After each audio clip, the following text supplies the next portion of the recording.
सबुठारु शक्तिशाली बासभवन grand Kremlin palace उपरे आक्रमणर दाबी केवल रूस रे नुहे बरं सारा विश्व रे आलोड़न सृष्टि करिछि। रूस राष्ट्रपति व्लादिमीर पुतिन अभियोग करिसेंति जे यूक्रेन तांको बासभवन उपरे ड्रोन आक्रमण करिछि। एहा परे प्रधानमंत्री मोदी समेत अनेक नेता एने दुख प्रकाश करिसेंति।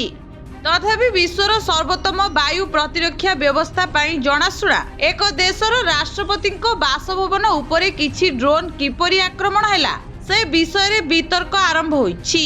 एमिति केमिति रूसीय व्यवस्था असहाय होई पड़िला ताहा एबे संदेह सृष्टि करिछि। एही भितरे एक रिपोर्ट चांचल्यकर खुलासा करिछि। अमेरिकार तदंतकारी संस्था सीआईए एही घटनार तदंत करी दाबी करिछि जे पुतिन को बासभवन उपरे आक्रमणर कौनसी प्रमाण मिली नाही। एहा परे रूस राष्ट्रपति दाबी नै संदेह सृष्टि होइछि।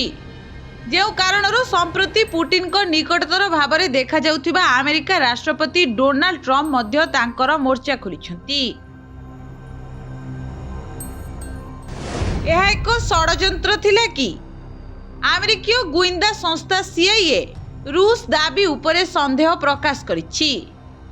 रिपोर्ट अनुसार सीआईए कौनसी प्रमाण पाई नाही जे यूक्रेन प्रकृत रे पुतिन को घर को टार्गेट करिथिला बोली, जहाँ स्पष्ट करिछि जे यूक्रेन संप्रति ड्रोन आक्रमण रे पुतिन को टार्गेट करि नाही। सीआईएर मूल्यांकन पुतिन किंबा तांको बासभवन उपरे आक्रमणर कौनसी प्रमाण पाई नाही।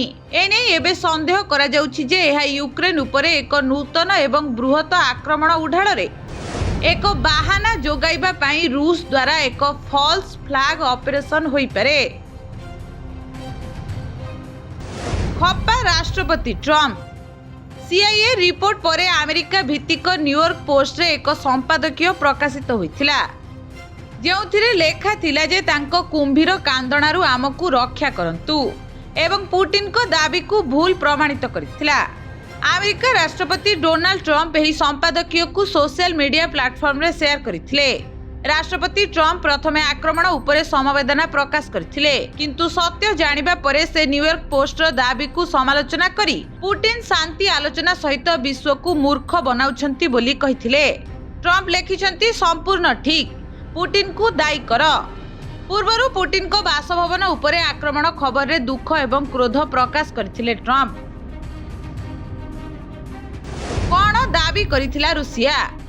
रूस अभियोग करिछि जे यूक्रेन डिसेंबर 28-29, 2025 राति रे 91टी दूरगामी ड्रोन सहित मॉस्को एवं सेंट पीटर्सबर्ग मध्य रे अवस्थित पुतिन को सरकारी बासभवन को टार्गेट करबा को चेष्टा करिथिला।